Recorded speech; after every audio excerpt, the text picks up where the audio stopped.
নির্বাচনের মাধ্যমে সমস্যা সমাধানের আশা বিএনপির। মানা হবে না সংসদের সার্বভৌমত্বে হস্তক্ষেপ, মন্তব্য নেতাদের। রাজধানীতে ধানের শীষের পক্ষে মিছিল। বিএনপির চাপে নির্বাচনের দিন গণভোটের ঘোষণা। সংকটে দেশ, অভিযোগ জামাতের। জুলাই সনদের অনেক কিছুই অস্পষ্ট, বাস্তবায়ন নিয়ে সন্দিহান এনসিপি। কার্যক্রম স্থগিত থাকায় আওয়ামী লীগ নির্বাচনে অংশ নিতে পারবে না, ব্রিটিশ মন্ত্রীকে ডক্টর ইউনূস।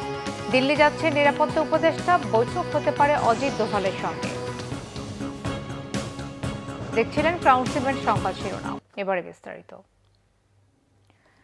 নির্বাচনের দিনই গণভোট আয়োজনকে স্বাগত জানিয়েছে বিএনপি, তবে জাতীয় সংসদের সার্বভৌমত্ব নষ্ট করে এমন কোনো আদেশকে দলটি প্রশ্রয় দেবে না বলে জানিয়েছেন দলের স্থায়ী কমিটির সদস্য সালাউদ্দিন আহমদ।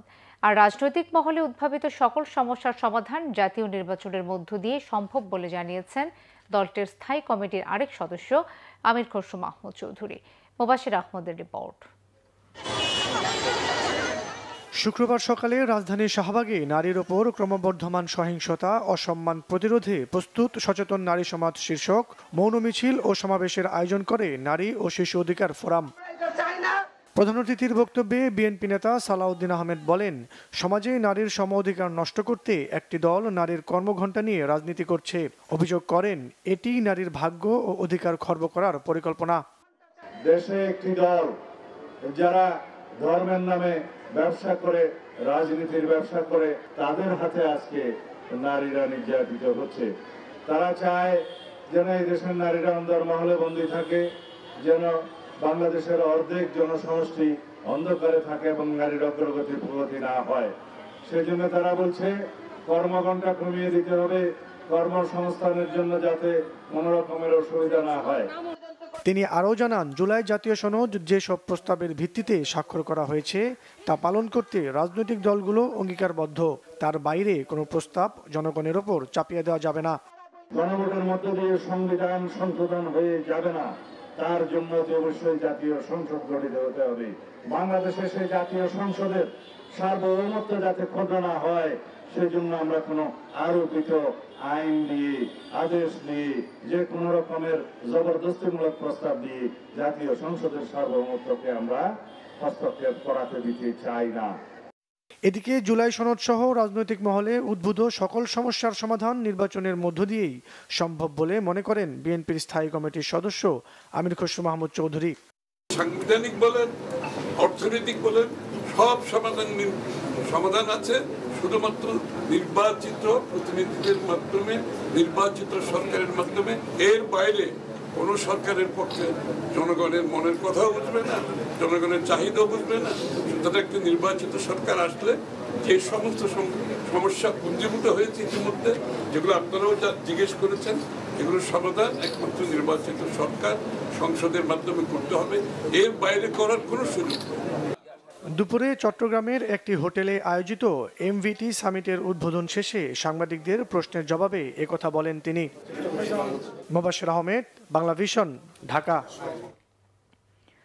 অপরাধ ও মাদকমুক্ত সমাজ গড়ার প্রত্যয়ে আনুষ্ঠানিকভাবে নির্বাচনী প্রচারণা শুরু করেছেন ঢাকা ৬ আসনের বিএনপি মনোনীত প্রার্থী ইশরাক হোসেন।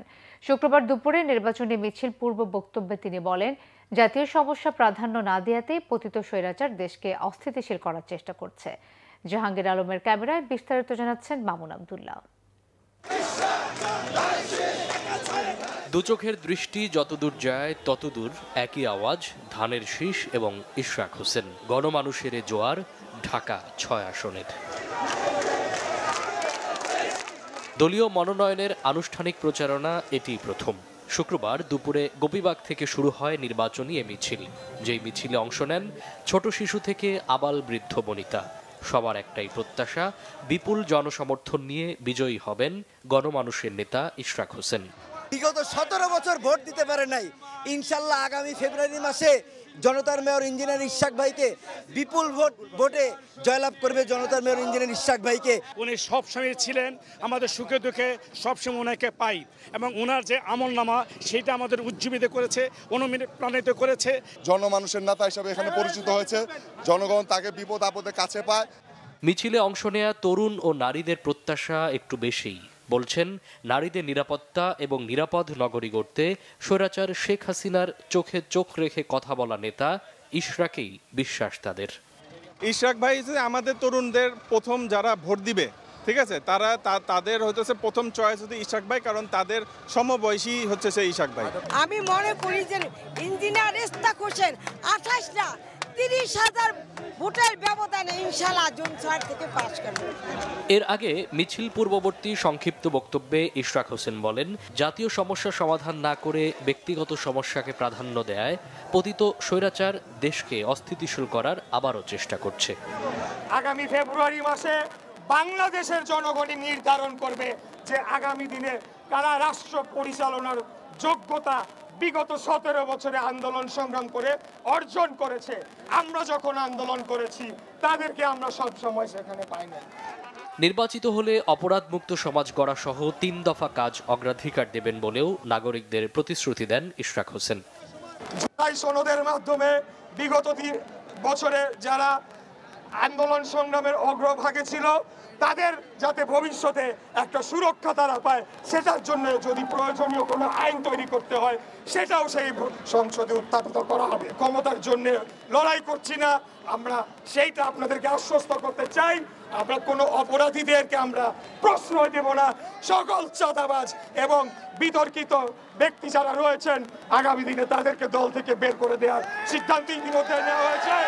মিছিলটি গোপীবাগ থেকে শুরু হয়ে দয়াগঞ্জ, ধূপখোলা, কাঠেরপুল, সূত্রাপুর, লক্ষ্মীবাজার, টিপু সুলতান রোড হয়ে জয়কালী মন্দিরে গিয়ে শেষ হয়। মামুন আব্দুল্লাহ, বাংলা ভিশন, ঢাকা। জামায়াতে ইসলামের সেক্রেটারি জেনারেল মিয়া গোলাম পরোয়ার বলেছেন, একই দিনে গণভোট ও জাতীয় নির্বাচনের ঘোষণা দিয়ে দেশকে সংকটে ফেলে দেওয়া হয়েছে। শুক্রবার খুলনায় একটি জনসভায় তিনি এই মন্তব্য করেন। গোলাম পরোয়ার বলেন, আগে গণভোট দিয়ে জুলাই সনদের ভিত্তি তৈরি না হলে জাতীয় নির্বাচনের কোনো আইনগত ভিত্তি থাকবে না। 2026 সালের জাতীয় নির্বাচনের আইনি কোনো ভিত্তি নেই উল্লেখ করে তিনি বলেন, সংবিধানে প্রতি 5 বছর অন্তর অন্তর নির্বাচন হওয়ার কথা আছে। সবশেষ নির্বাচন হয়েছে 2024 সালে। তার দাবি, সংবিধানের অনেক ধারা এবং অনেক অনুচ্ছেদ এরই মধ্যে অকার্যকর হয়ে পড়েছে। প্রধান উপদেষ্টা কিভাবে অন্তর্বর্তী সরকারের প্রধান হয়েছেন তাও সংবিধানে উল্লেখ নেই। এদিকে বিএনপিকে জেতাতে সাজানো নির্বাচন অনুষ্ঠান করতে চাচ্ছে সরকার। অভিযোগ করেছেন জামায়াতের ইসলামের নায়েবে আমির ডাক্তার সৈয়দ আব্দুল্লাহ মোহাম্মদ তাহের। শুক্রবার রাজধানীর আল ফালাহ মিলনায়তনে জামাত নেতৃত্বাধীন 8 দলের ব্রিফিংয়ে তিনি বলেন, বিএনপির চাপে নতি স্বীকার করে প্রধান উপদেষ্টা একই দিনে গণভোট ও জাতীয় নির্বাচন অনুষ্ঠানের ঘোষণা দিয়েছেন। আলাদা দিনে গণভোট দাবি করে তিনি বলেন, একই দিনে হলে গণভোটের কোনো গুরুত্বই থাকবে না। ডাক্তার তাহের বলেন, ডক্টর মোহাম্মদ ইউনূস কোনো অন্যায় চাপে নতি স্বীকার করবে না বলে মনে হয়েছিল, অথচ একটি দলের সাথে কম্প্রোমাইজ করে সংস্কার কমিশনের প্রস্তাবে পরিবর্তন করেছেন। এতে জনগণ হতাশ হয়েছে। বলেন, গণভোটে 4টি পয়েন্ট এনে জটিলতা সৃষ্টি করেছেন যা জনগণ বুঝবে না। কোনো দল ক্ষমতায় গিয়ে সংস্কার না মানলে কিছু করার থাকবে না। প্রধান উপদেষ্টার ভাষণে সে বাধ্যবাধকতা নেই বলে মনে করে 8 দল। নির্বাচন অবাধ, সুষ্ঠু হবে তা নিয়ে শঙ্কা প্রকাশ করেন এই জামাত নেতা। আমরা পরিষ্কার বলেছি যে সংস্কারের যে ইস্যুটি আছে হানা, সেটি সেদিন গুরুত্বহীন হয়ে যাবে। প্রত্যেকটি দল তার স্বসমার্কায় নিজ দলের পক্ষে জনমত ভোট পাওয়ার জন্যই সেদিন তার সম্পূর্ণ মনোযোগী হবে। এটা একটা ফাঁদ আমরা মনে করি, এবং আনফর্চুনেটলি এই সরকার বুঝি হোক না বুঝি হোক, ইচ্ছাকৃতভাবে হোক অথবা ষড়যন্ত্রের শিকার হয়ে হোক, তারা একটি দলের সে ফাঁদে পা দিয়েছে এবং সংস্কারকে প্রায় গুরুত্বহীন করে ফেলেছে। এই সরকার একটি দলকে ক্ষমতা আনার জন্যে জেনেতন একটি নির্বাচন আয়োজনের জন্যেই তাদের প্রচেষ্টা আছে বলে আমরা মনে করি। আজকের প্রধান উপদেষ্টাকে নানাভাবে বিভ্রান্ত করছে 3 জন উপদেষ্টা। জুলাই সনদ বাস্তবায়ন আদেশে যে অস্পষ্টতা রয়েছে তা দূর হলেই সনদে স্বাক্ষর করবে জাতীয় নাগরিক পার্টি এনসিপি, বলেছেন দলের সদস্য সচিব আখতার হোসেন। জুলাই সনদ বাস্তবায়ন আদেশ নিয়ে প্রধান উপদেষ্টার ভাষণের প্রতিক্রিয়া জানাতে শুক্রবার এনসিপির কার্যালয়ে এক সংবাদ সম্মেলনে তিনি একথা বলেন। এ সময় দলটির মুখ্য সমন্বয়কারী নাসির উদ্দিন পাটোয়ারি বলেন, সনদে রাষ্ট্রপতির স্বাক্ষরের মাধ্যমে জুলাই সনদকে অপবিত্র করা হয়েছে। সদস্য সচিব আখতার হোসেন বলেন, জুলাই সনদ বাস্তবায়ন আদেশকে ইতিবাচক হিসেবে দেখলেও আদেশে অনেক বিষয় অস্পষ্ট থাকায় সেগুলোর ব্যাখ্যা চায় এনসিপি। তিনি দাবি করেন, জনগণকে পাশ কাটিয়ে বিএনপি ও জামায়াতকে খুশি করতেই জুলাই সনদের আদেশ জারি করেছে সরকার।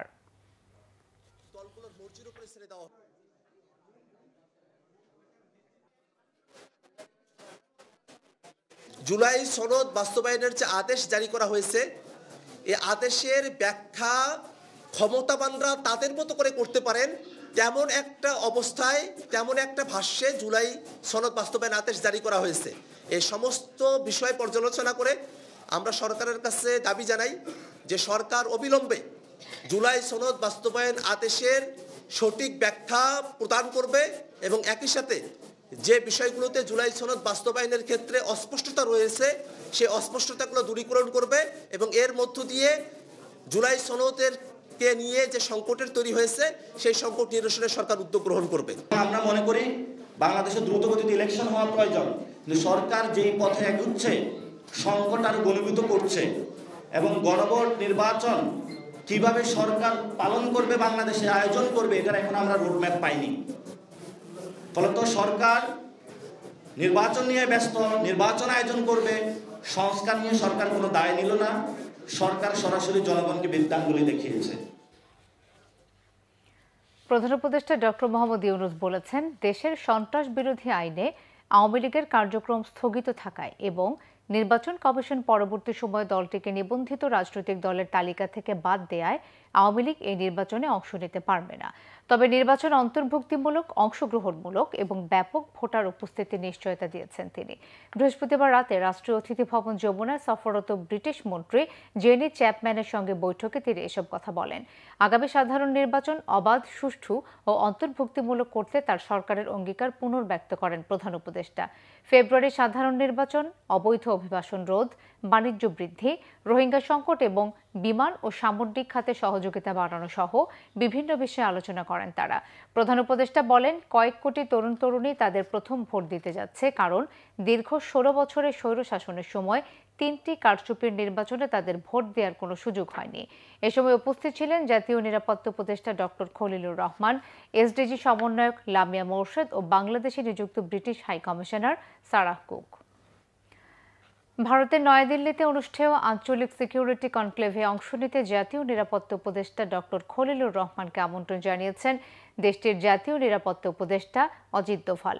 প্রধান উপদেষ্টার প্রেস উইং এক বিজ্ঞপ্তিতে জানায়, আগামী 19 ও 20 নভেম্বর অনুষ্ঠিতব্য 7ম এনএসএস স্তরের এই বৈঠকে বাংলাদেশ প্রতিনিধি দলের নেতৃত্ব দেবেন ডক্টর খলিল। অন্তর্বর্তী সরকার আঞ্চলিক সহযোগিতাকে সর্বোচ্চ গুরুত্ব দিচ্ছে এবং বিভিন্ন আঞ্চলিক সংস্থার সভায় সক্রিয়ভাবে অংশ নিচ্ছে। গত এপ্রিলে প্রধান উপদেষ্টা ডক্টর মোহাম্মদ ইউনূস বিমস্টেকের চেয়ারম্যান নির্বাচিত হন। পাশাপাশি সার্ককে পুনরুজ্জীবিত করার চেষ্টাও চলছে। ডক্টর খলিলুর রহমান এর আগে চীনের কুনমিংয়ে অনুষ্ঠিত চায়না ইন্ডিয়ান ওশান রিজিয়ন ফোরামে বাংলাদেশ প্রতিনিধি দলের নেতৃত্ব দেন। নয়াদিল্লিতে সিএসসি বৈঠকে তার অংশগ্রহণ আঞ্চলিক সহযোগিতা জোরদারের লক্ষ্যে অন্তর্বর্তী সরকারের ধারাবাহিক প্রচেষ্টার অংশ। এক ফ্যাসিস্টের বদলে জনগণ আর কোনো জবরদস্তিমূলক শাসন সহ্য করবে না বলে মন্তব্য করেছেন গণসংহতি আন্দোলনের প্রধান সমন্বয়ক জোনায়েদ সাকি। রাজনৈতিক দল হিসেবে গণসংহতি আন্দোলনের 1 দশক পূর্তি উপলক্ষে শুক্রবার রাজধানীতে মাথাল মিছিল ও সমাবেশের আয়োজন করে দলটি। মিছিল শেষে রাজধানীর শাহবাগে জাতীয় জাদুঘরের সামনে হয় সমাবেশ। সমাবেশে দলের নেতা জোনায়েদ সাকি বলেন, দেশে ফ্যাসিস্ট আমলের বিভাজনের রাজনীতির মতোই অনেকেই নানাভাবে বিভাজন তৈরি করে আবারও জবরদস্তিমূলক শাসন চাপিয়ে দেওয়ার চেষ্টা করছে, যা অভ্যুত্থান উত্তর নতুন বাংলাদেশে কেউ মেনে নেবে না। এছাড়া শুধু ধনীদের কেন্দ্র করে অর্থনৈতিক পরিকল্পনার বদলে আপামর জনসাধারণের অর্থনৈতিক মুক্তির পরিকল্পনা মাথায় রেখে অর্থনীতি গড়ে তোলার দাবি জানান তিনি। রাজধানীর মোহাম্মদপুরের জেনেভা ক্যাম্পে ককটেল তৈরির গোপন কারখানা থেকে 35টি ককটেল উদ্ধার করেছে পুলিশ। শুক্রবার বিকেলে জেনেভা ক্যাম্পে গোপন ককটেল তৈরির একটি কারখানার সন্ধান পায় পুলিশ। অভিযান থেকে বিপুল পরিমাণ ককটেল তৈরির সরঞ্জামও উদ্ধার করা হয়েছে। পুলিশ জানায়, কার্যক্রম নিষিদ্ধ রাজনৈতিক দল আওয়ামী লীগ আগামী 17 নভেম্বর ঘিরে দেশব্যাপী নাশকতা তৈরির চেষ্টায় এই কারখানায় ককটেল তৈরি করে আসছিল। ডিএমপির বোম ডিসপোজাল ইউনিট উদ্ধারকৃত ককটেলগুলোকে নিষ্ক্রিয় করে। এদিকে শুক্রবার রাতে রাজধানীর মৌচাক ও শান্তিনগর মোড়ে এবং মহাখালী সিটি কর্পোরেশন অফিসের সামনে ককটেল বিস্ফোরণ করেছে দুর্বৃত্তকারীরা।